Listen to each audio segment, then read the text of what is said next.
बोलो सतगुरुदेव की जय हो।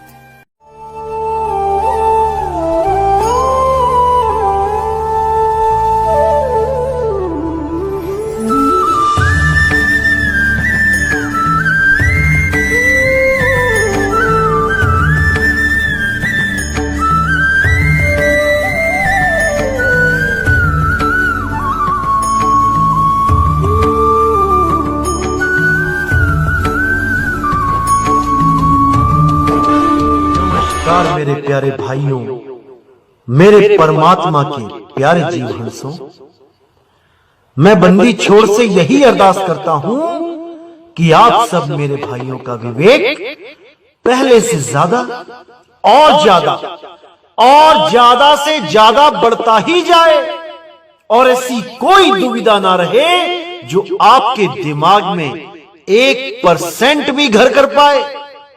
मैं हमेशा परमात्मा से यही अरदास करूंगा कि हर चीज आपको क्रिस्टल क्लियर होती चली जाए। कोई भी शंका हो, कोई भी प्रॉब्लम हो, आप स्वयं से ही उसका निबेड़ा कर पाओ। मैं बस यही अरदास करूंगा। जब आप इस लायक स्वयं हो जाओगे कि अपने ही सवालों का जवाब खुद से ढूंढने लगोगे, तब मेरे भाई समझ जाना आप में और नितिन दास में अब कोई फर्क नहीं है। जो विवेक शक्ति परमात्मा ने मुझे बख्शी है, वही शक्ति आप में भी जागृत हो चुकी है। इसको अच्छी तरह समझ जाना मेरे भाई। तो मैं आपको फिर बताना चाहूंगा, क्योंकि यह सवाल बहुत ज्यादा बार मेरे सामने आया है। तो आज मैं जो वाणी लेने जा रहा हूं वो गरीबदास जी की वाणी है। बहुत प्यारी वाणी है। आप समझोगे तो आपको समझ में आएगा कि गरीबदास जी ने अपने ग्रंथ में शिव जी के लिए क्या बोला है, क्या करना है हमने। देखिए, वाणी से पहचानिए कि ये आपके काम की वाणी है या नहीं है। क्योंकि वाणियों में मैंने बताया कि दोनों तरह का ज्ञान होता है, मूल ज्ञान और पवित्र ज्ञान। इस वाणी को समझ के आप खुद जान जाओगे कि ये मूल ज्ञान की वाणी है या पवित्र ज्ञान की। देखिए क्या कहती है वाणी। तो क्या कहती है वाणी? प्रथम पूजो शिव का लिंगा, उर्दमुखी जहां गिर है गंगा।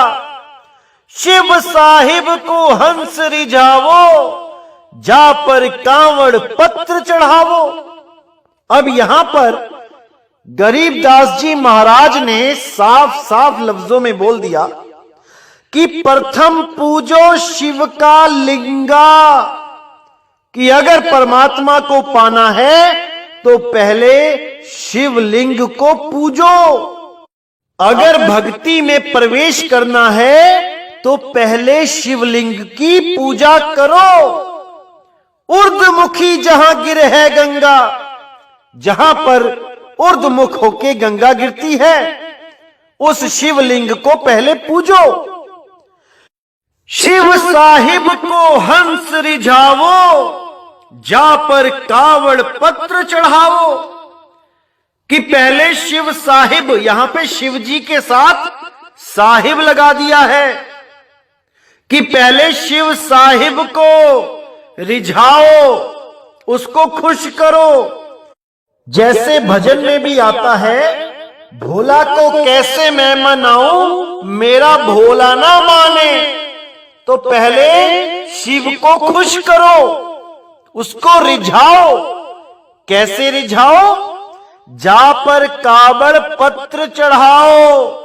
कि ये जो कांवड़ लेने जाते हैं हरिद्वार में, पहले वो कांवड़ लेके आओ और बेल पत्र चढ़ाओ, तब वो शिव साहिब मानेगा, तब तुम्हारी भक्ति शुरू होगी। आगे कहते हैं, मोतियन झालर दम के हीरा, अनंत पदम धुनि गहर गंभीरा। शंख कमल फूले कुर्बाना, गरीब दास जहां पुरुष अमाना। तो यहां पर बिल्कुल क्लियर कर दिया उन्होंने कि जैसे आपने भी सुना होगा, जो हंस मुनि काल के दूत के जो शिष्य हैं, 12वें पंथ के जो शिष्य हैं, वो YouTube पर भी इंटरव्यू देते हैं।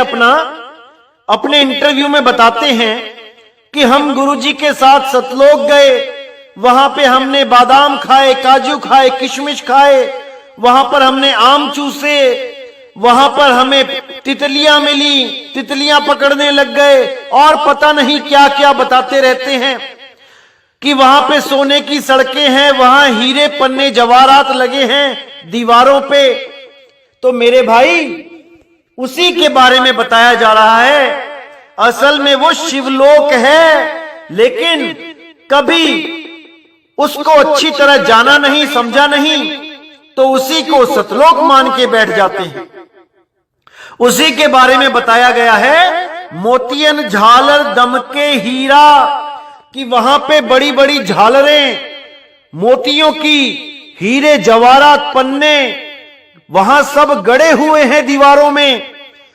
कहां पे? शिव साहिब के लोक में, जहां पर ये ओम कलियम हरियम करते करते पहुंच जाते हैं। ये वहां की महिमा है।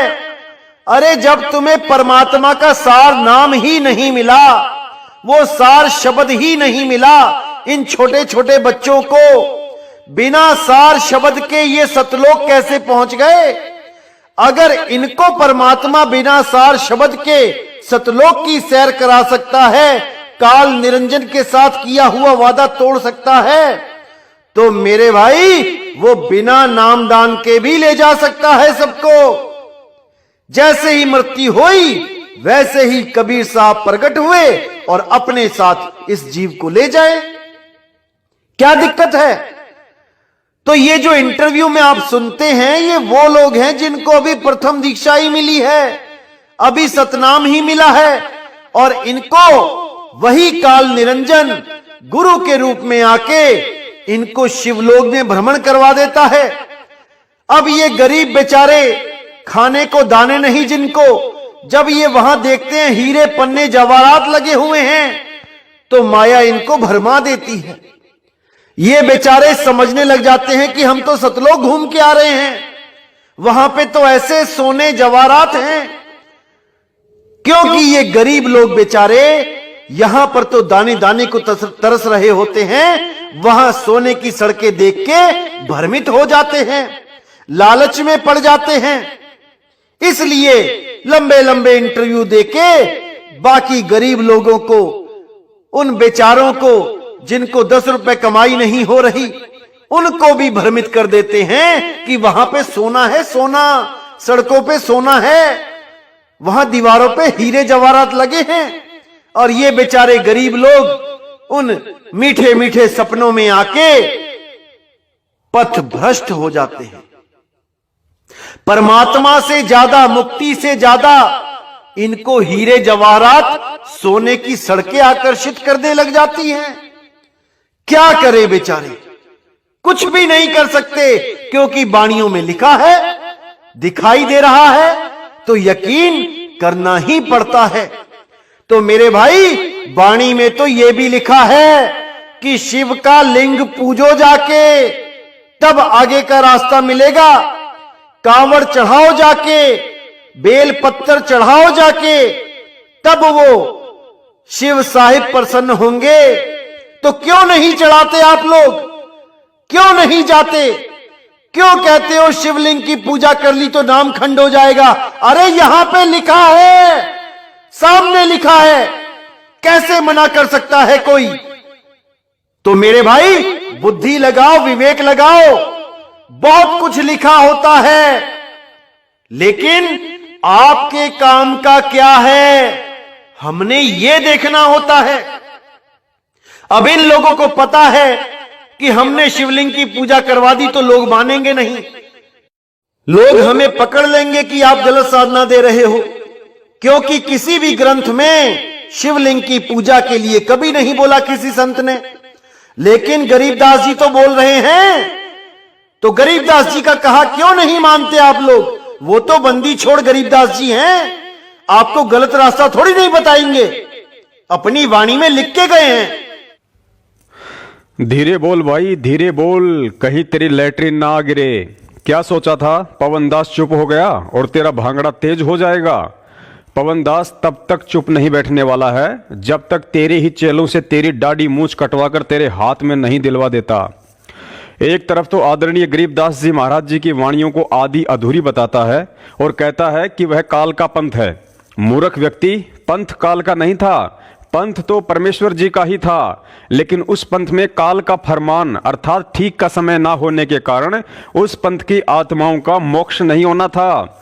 उस समय की भक्ति और उन पांचों सतमंत्रों से मानव जन्म प्राप्त होकर भगत को केवल आज संत रामपाल जी महाराज जी के चरणों में इस समय आना था, जो तेरी सोच और समझ से कोसों दूर की बात है।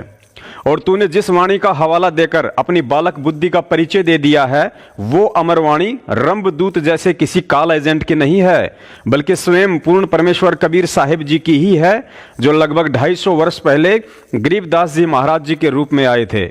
और उनके द्वारा लिखित वाणियों को वे स्वयं ही खोल सकते हैं, अन्य किसी जीव के बस की बात नहीं है। और यदि काल प्रेरणा से चालाकी करते हुए कोई जीव अपने स्तर पर उन गूढ़ सांकेतिक वाणियों का अर्थ करने की कोशिश भी करेगा, तो केवल उनका अड़ंगा ही करेगा, जो तुझ जैसे अड़ंगी मदन पंथी ने कर डाला है।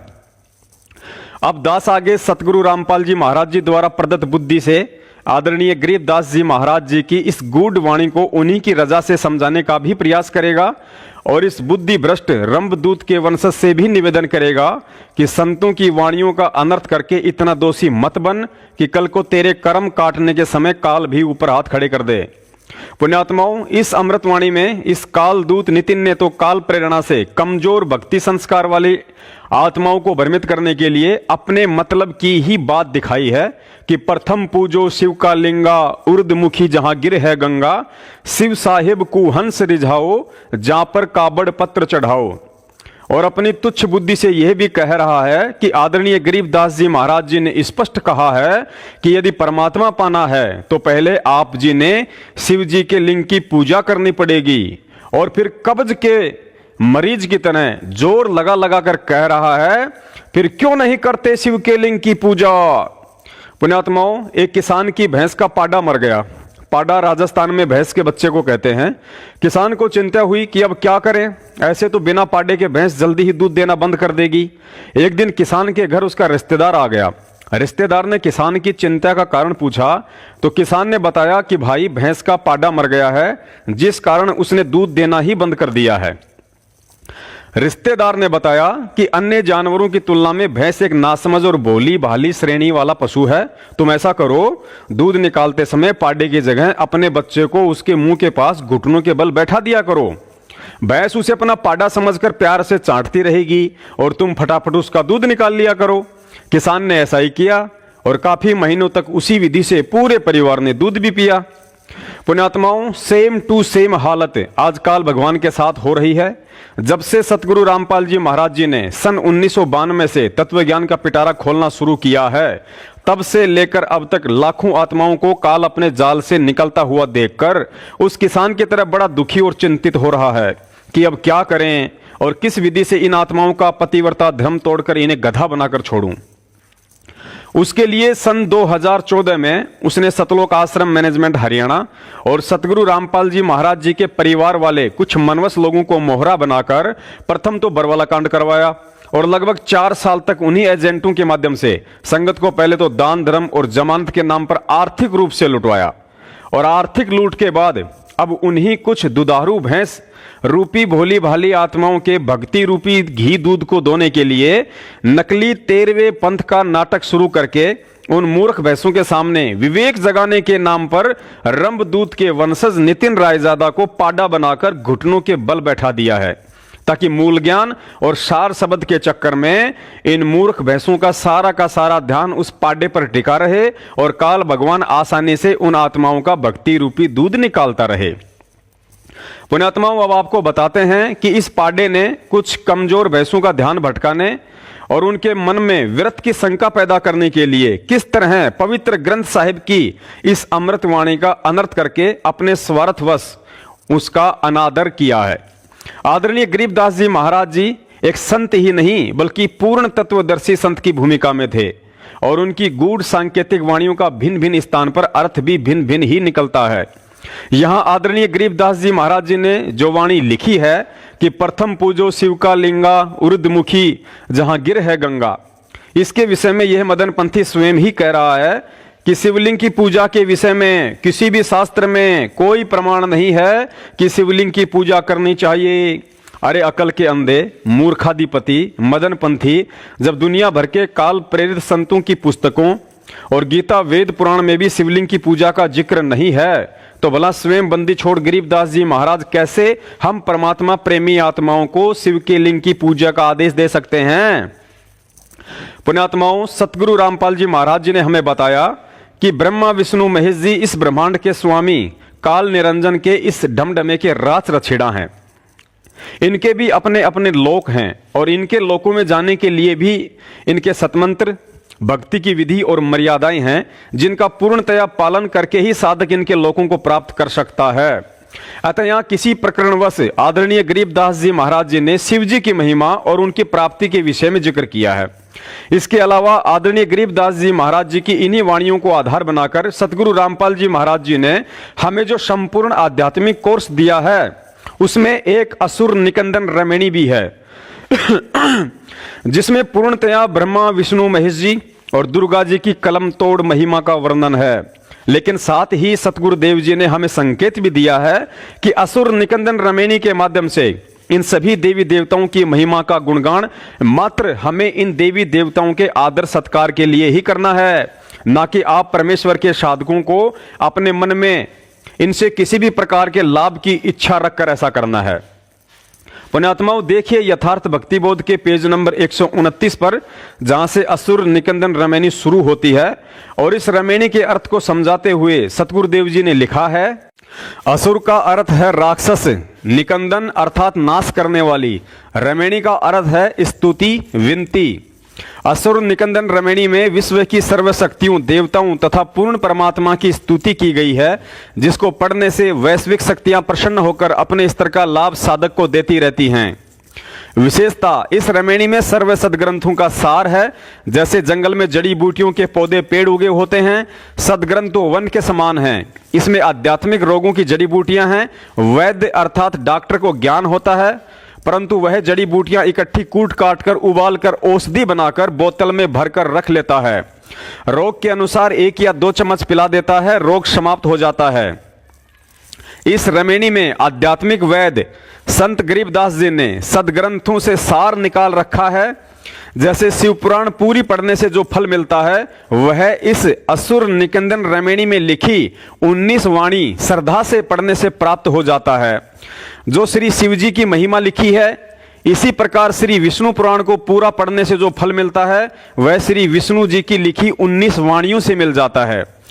ठीक इसी प्रकार श्री ब्रह्मा जी की महिमा की 14 वाणी पढ़ने से श्री ब्रह्म पुराण जितना फल मिलता है, इसी प्रकार अन्य जाने। यह अमरवाणी परमात्मा से साक्षात्कार किए हुए संत गरीबदास जी के मुख कमल से बोली गई है, जिस कारण से उनकी वाणी मंत्र की तरह कार्य करती हैं और शीघ्र लाभ देती हैं।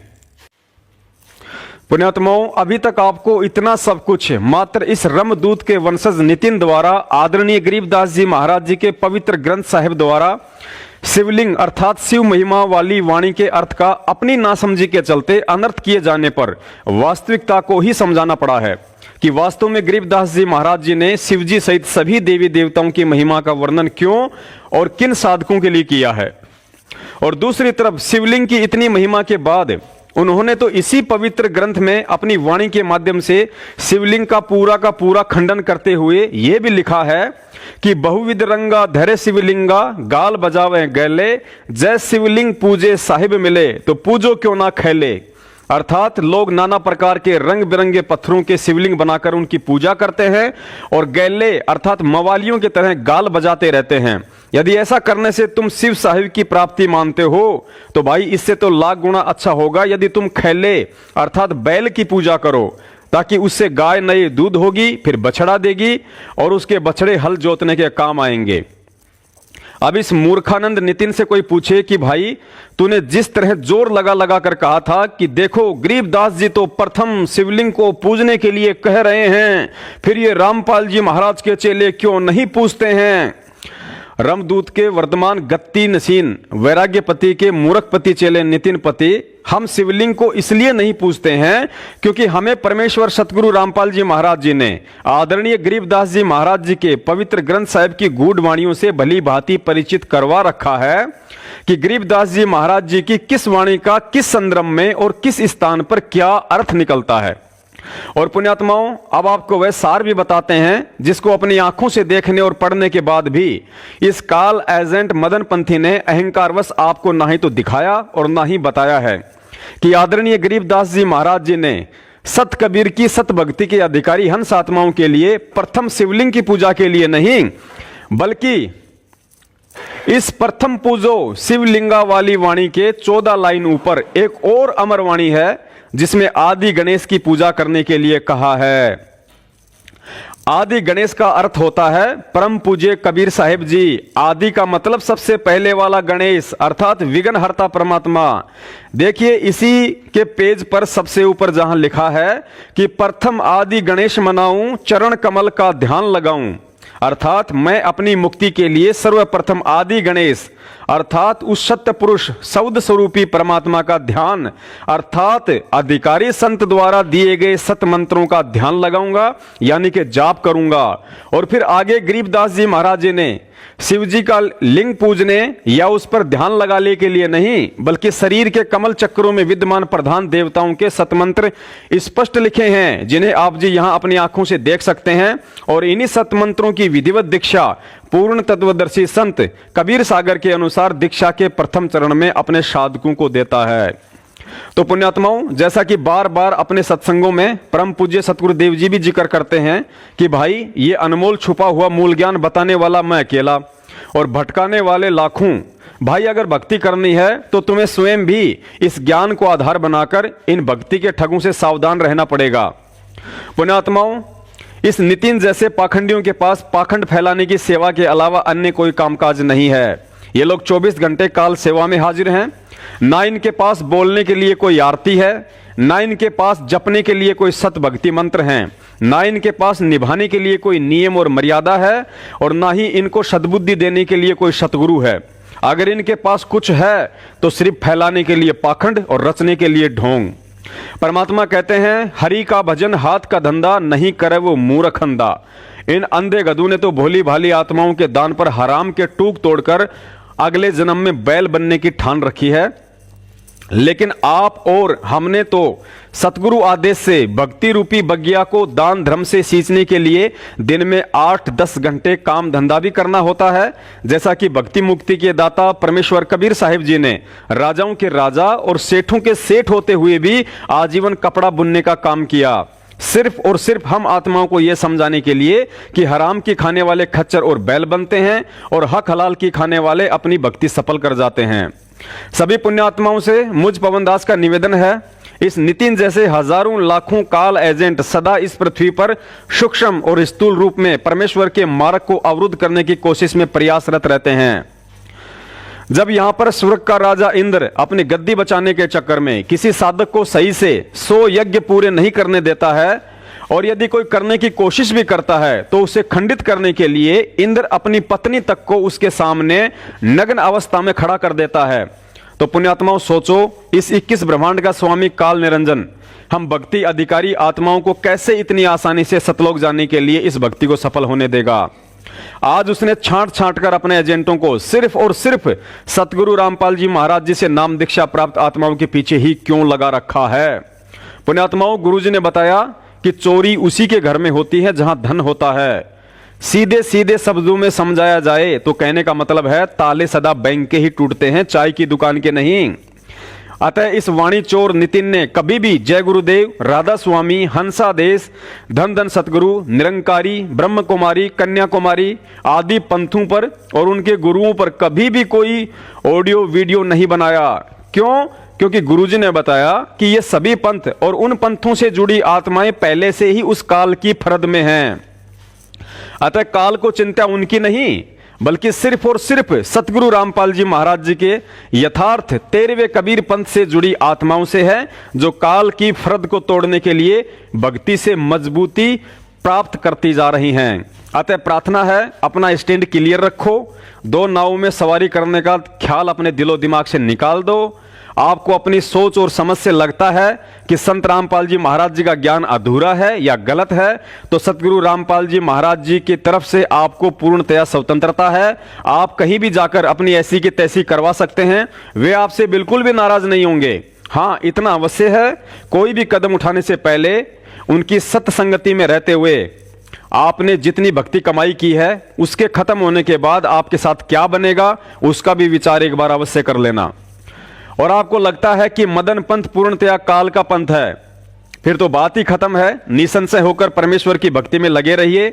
उतार चढ़ाव तो सबके जीवन में आते रहते हैं और आते भी रहेंगे। उनका निराकरण और समाधान भी केवल परमेश्वर सतगुरु रामपाल जी महाराज जी का यथार्थ तत्व ज्ञान अर्थात मूल ज्ञान ही है। अन्यथा पुरानी कहावत है कि दो नावों में सवारी करने वाला कभी भी अपनी मंजिल को प्राप्त नहीं करता है। पुण्यात्माओं, अध्यात्म की एक बहुत ही गहरी बात है जो हमें समझ लेनी चाहिए कि विश्वास के बिना भक्ति कभी भी सफल नहीं हो सकती है, चाहे 24 घंटे कबीर साहिब आपके घर पे ही क्यों ना बैठे रहें।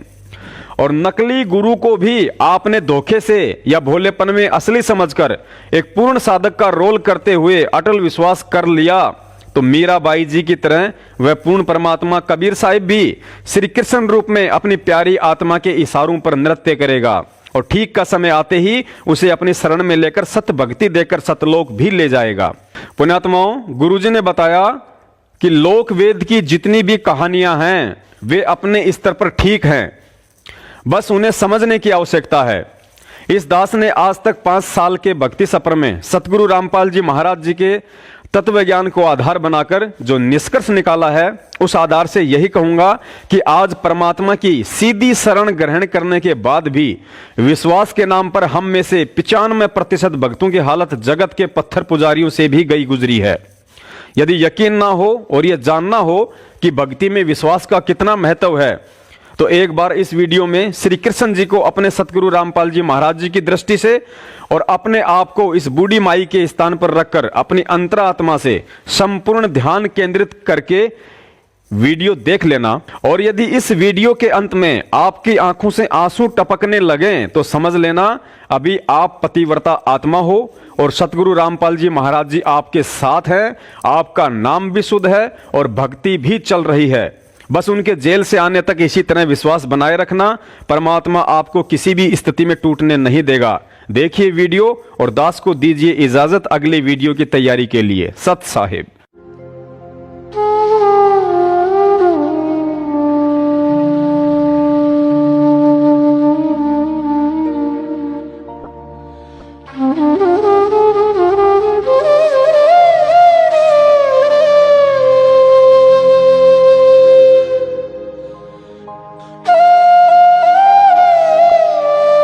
आज हमारा हिंदुस्तान सूरवीरों की वीरता के लिए, सतियों के सत के लिए एवं देवी देवताओं के चमत्कारों के लिए पूरे विश्व में अग्रणी है। ऐसा ही एक करिश्मा दिल्ली की रहने वाली एक महिला के साथ हुआ। इस करिश्मे का एक एक शब्द सत्य है एवं शिक्षा प्रद है।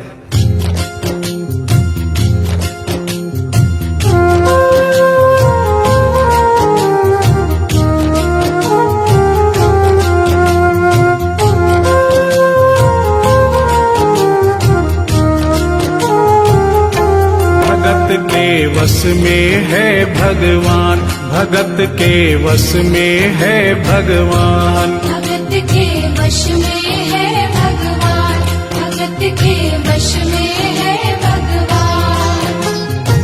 भक्त बिना ये कुछ भी नहीं है, भक्त बिना ये कुछ भी नहीं है, भक्त इसकी जान। भगत के वश में है भगवान, भगत के वश में है भगवान, भगत के वश में है भगवान, भगत के वश में है भगवान।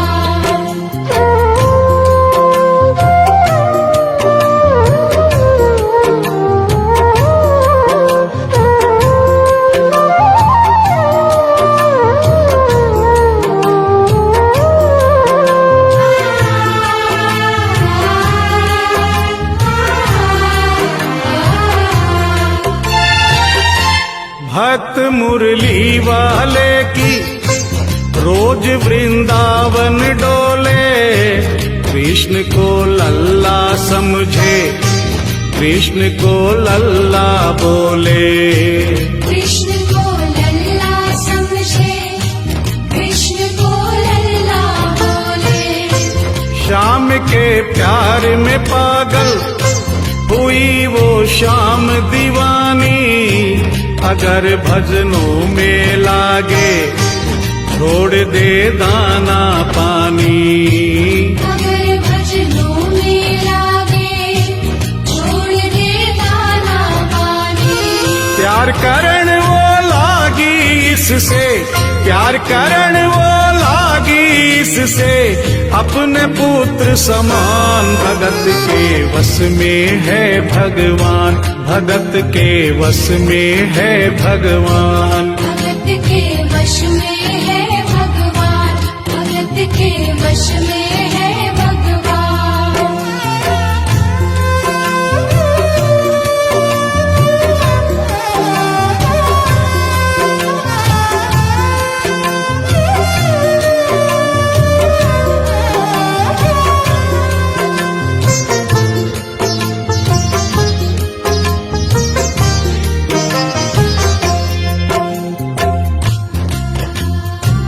दिल्ली की रहने वाली थी, दिल्ली में ही शादी हुई। ससुराल आ गई किंतु वृंदावन जाना नहीं छोड़ा। बच्चे हो गए, बच्चे बड़े होने के बाद बच्चों की भी शादी हो गई, परंतु वृंदावन जाना नहीं छोड़ा।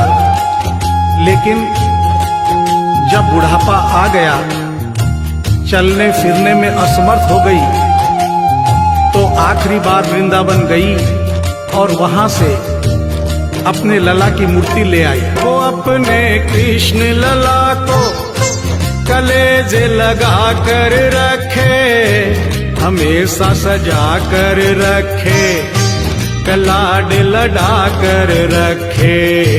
हमेशा सजा कर रखे, लाड लड़ा कर रखे। वो दिन में भाग के देखे, कि रात में जाग के देखे।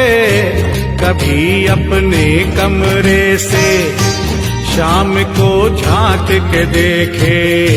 कभी अपने कमरे से शाम को झांक के देखे। अपनी जान से ज्यादा रखती, अपनी जान से ज्यादा रखती अपने लला का ध्यान। भगत के वश में है भगवान, भगत के वश में है भगवान। भगत के वश में है भगवान, भगत के वश में है भगवान।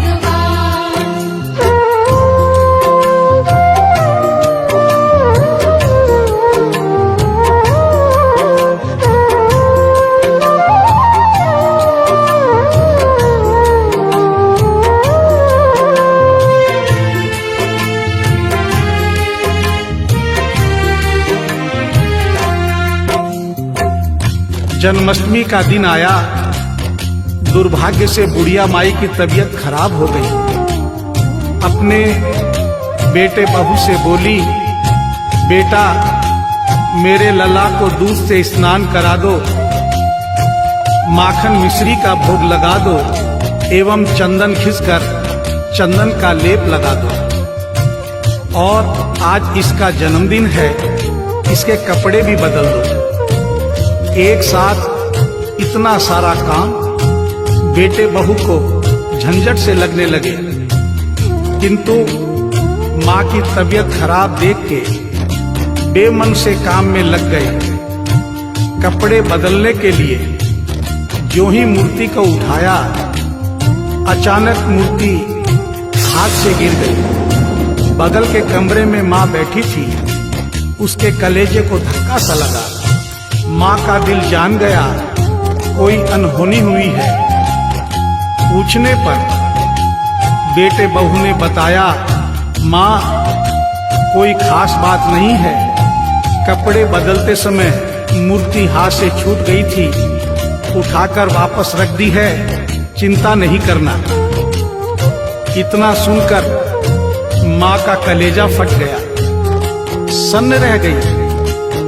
बोली, बेटा तू कहता है कोई खास बात नहीं है, मेरा छोटा सा लल्ला इतनी ऊपर से गिरा, पता नहीं कहाँ कहाँ चोट आई होगी, पता नहीं मेरा लल्ला सही सलामत है या नहीं। अपने बेटे बहू से बोली, वो लल्ला लल्ला पुकारे, हाय क्या जुल्म हुआ रे, बुढ़ापा बिगड़ गया जी, लाल मेरा कैसे गिरा रे। बुढ़ापा बिगड़ गया जी, लाल मेरा कैसे गिरा रे। जाओ डॉक्टर को लाओ, लाल का हाल दिखाओ, अगर इसको कुछ हो गया मुझे भी मार गिराओ। अगर इसको कुछ हो गया मुझे भी मार गिराओ। रोते रोते पागल हो गई, रोते रोते पागल हो गई, घर वाले परेशान, भगत के वश में है भगवान, भगत के वश में है भगवान। भगत के वश में है भगवान, भगत के वश में है भगवान।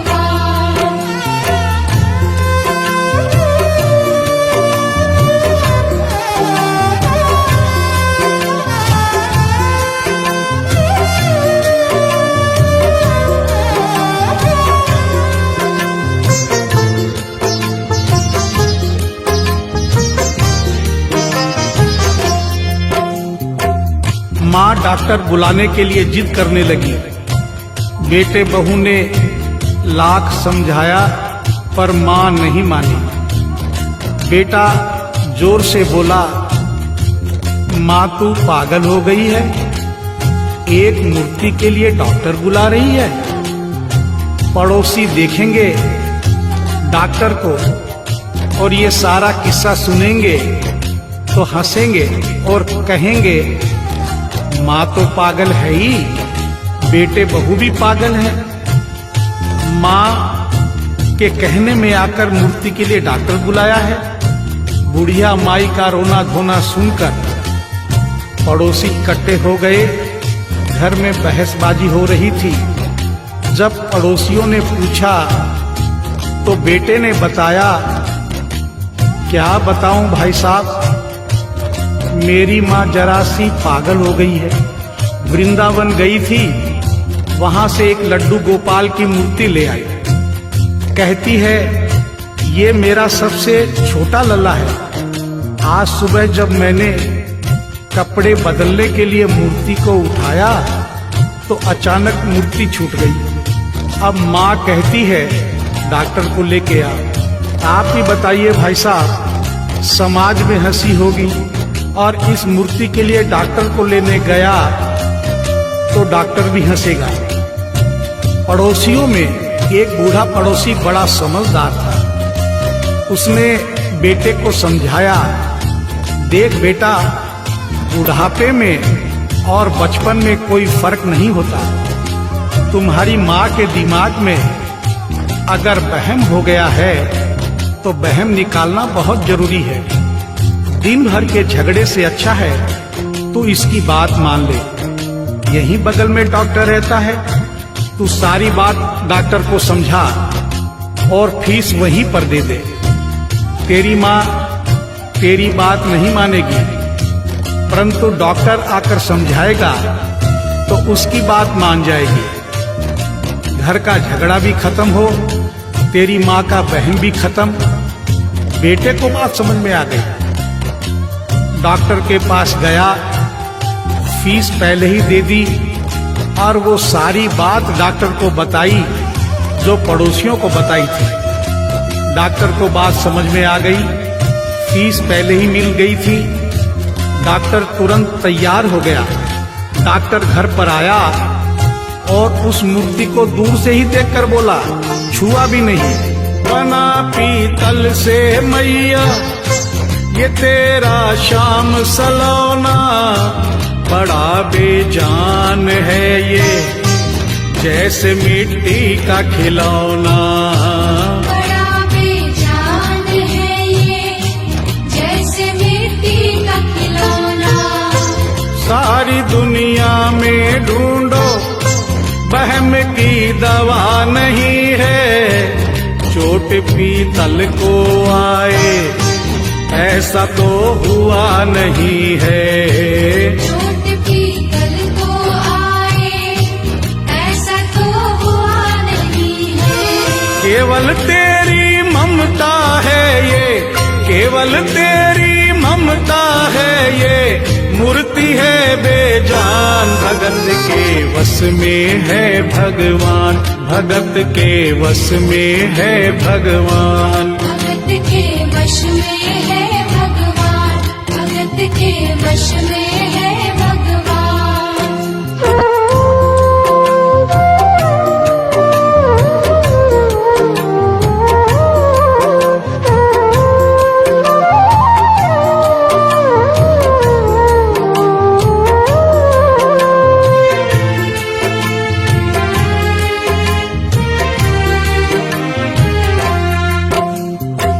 डॉक्टर की बात सुनकर बुढ़िया माई ने कहा, डॉक्टर क्या उम्र हो गई तेरी?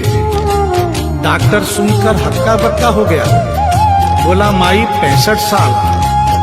माँ बोली डॉक्टर तूने जिंदगी के 65 साल बेकार कर दिए। तूने इतना भी नहीं सीखा कि मरीज को देखे बिना रोग पकड़ में नहीं आता। तूने मेरे लल्ला को दूर से ही देखकर कह दिया कि ये पीतल की मूर्ति है, कम से कम चेकिंग तो करता। डॉक्टर को अपनी गलती का एहसास भी हुआ और थोड़ा गुस्सा भी आया।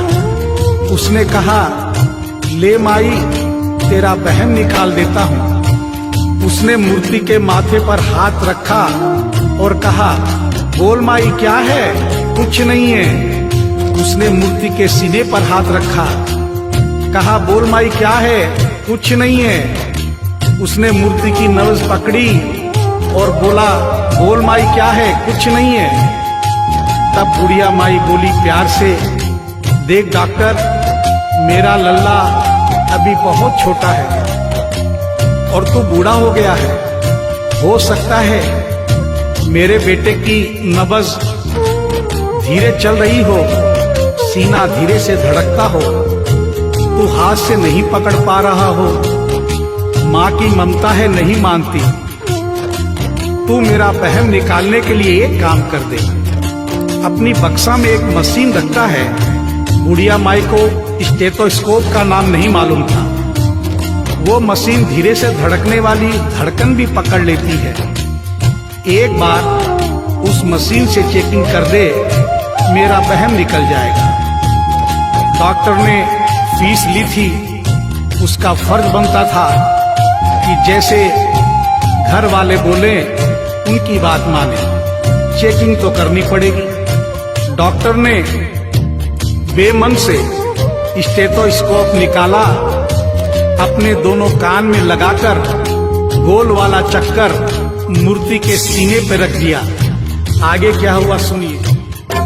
जो ही सीने से लगाया और डॉक्टर चकराया, उसने कई बार लगाया, पसीना जम कर आया। उसने कई बार लगाया, पसीना जम कर आया। देख ये अद्भुत माया, रह गया हक्का बक्का, पसीना लगा पहुँचने, छूट गया उसका छक्का। पसीना लगा पहुँचने, छूट गया उसका छक्का। धड़क रहा सीना लल्ला का, धड़क रहा सीना लल्ला का, मूर्ति में थे प्राण। भगत के वश में है भगवान, भगत के वश में है भगवान। भगत के वश में है भगवान, भगत के वश में है भगवान।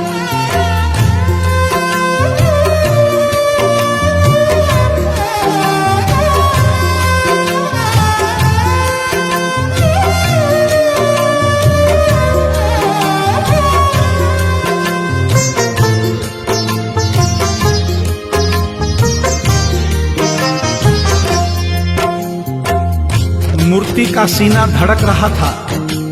डॉक्टर के होश उड़ गए, हाथ कांप रहे थे। मन में सोच रहा था, अभी तक तो बुढ़िया माई को वहम था, कहीं मुझे तो वहम नहीं। उसने सैकड़ों बार चेकिंग की, धड़कन चल रही थी। डॉक्टर ने स्टेथोस्कोप अपने कान से निकाला और पसीने से लथपथ जमीन पर बैठ गया। बुढ़िया माई ने पूछा, डॉक्टर कुछ समझ में आया? मेरे लल्ला को क्या हुआ? अब तो ठीक है। डॉक्टर ने बड़ी हिम्मत बटोर कर कहा, मैया मैं डॉक्टर हूँ, नब्ज देखकर सारी बीमारी पकड़ लेता हूँ। मैया मुझे सारा माजरा समझ में आ गया है। जो कन्हैया के दिल की धड़कन सुन ले, उसकी आत्मा में तो ज्ञान हो ही जाता है। डॉक्टर को भी ज्ञान हो गया था। माँ तू ये मत सोचना कि मूर्ति तेरे बेटे बहू के हाथ से गिर गई। बेटे बहू को दोष मत देना, उन्हें नहीं डांटना। माँ तेरा लल्ला कैसे गिरा ये डॉक्टर जान गया है। मेरी बक्सा में ऐसी कोई दवाई नहीं जो तेरे लल्ला के लिए बनी हो। डॉक्टर को आत्मा में ज्ञान होने से उसने बड़ी भक्तिपूर्ण और भावनापूर्ण बात माँ को बताई कि माँ इसकी एक ही दवाई है जो किसी डॉक्टर के पास नहीं, माँ वो सिर्फ तेरे पास है। माँ से मिलने की खातिर ये लल्ला मचल गया था, तुम्हारी गोद में आने जरा सा उछल गया था। तुम्हारी गोद में आने जरा सा उछल गया था। तू इसको गोद में ले ले, लाल मुस्काने लगेगा। गोद में खुद भी नाचे, तुम्हें भी नचाने लगेगा।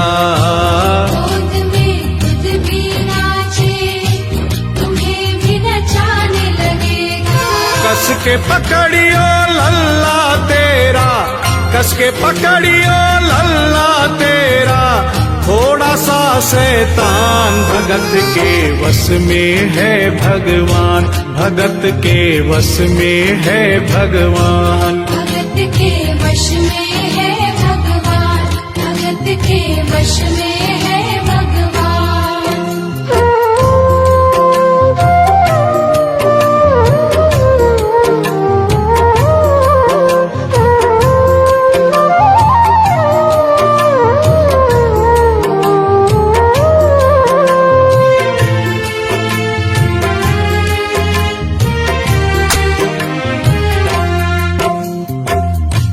डॉक्टर इतना कहकर उठा, ब्रीफ केस वहीं छोड़ी, स्टेथोस्कोप वहीं पड़ा रहा जो फीस पहले से ही लेकर जेब में डाली थी, निकाल कर गद्दे पर पटक दी और जाने लगा। बुढ़िया माई बोली, डॉक्टर अपना सारा सामान छोड़कर कहाँ जा रहा है? कम से कम अपनी बक्सा तो लेते जा। डॉक्टर पलट कर बोला, माई अब इस सामान की मुझको जरूरत नहीं पड़ेगी, अब ये मेरे लिए बेकार है। और डॉक्टर आंख में आंसू भरकर बोला, देख तेरे लाल की माया, बड़ा घबरा रहा हूँ। जहाँ से तू लल्ला लाई वहीं पे जा रहा हूँ। जहाँ से तू लल्ला लाई वहीं पे जा रहा हूँ। बुला कर तुमने मुझको बड़ा एहसान किया है, आज से सारा जीवन उसी के नाम किया है। आज से सारा जीवन उसी के नाम किया है। एक एहसान कर दे, तेरे लल्ला से कह दे, वही वृंदावन में माँ ये डॉक्टर प्राण दे दे। वही वृंदावन में माँ ये डॉक्टर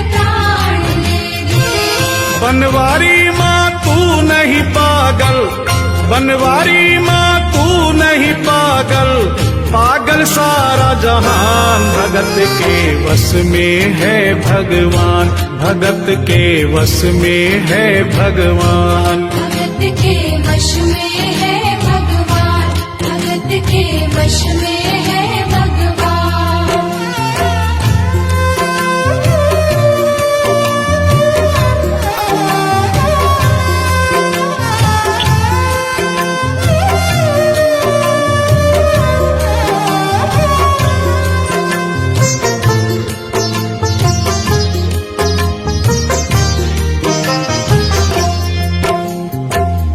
और इस करिश्मे को सुनकर इस सच्चाई को स्वीकार करना पड़ेगा कि माँ की ममता के आगे देखो भगवान हारे। एक पत्थर की मूर्ति देखो किलकारी मारे। एक पत्थर की मूर्ति देखो किलकारी मारे। भावना होगी सच्ची जो दिल में प्यार होगा, हमेशा इस धरती पे यूं चमत्कार होगा। हमेशा इस धरती पे यूं चमत्कार होगा। मैया तुमको तेरे लला को, मैया तुमको तेरे लला को कोटिन कोटि प्रणाम। भगत के वश में है भगवान, भगत के वश में है भगवान। भक्त बिना ये कुछ भी नहीं है, भक्त बिना ये कुछ भी नहीं है। भक्त इसकी जान, भगत के वश में है भगवान, भगत के वश में है भगवान। भगत के वश में है भगवान, भगत के वश में है भगवान। भगत के वश में है भगवान, भगत के वश में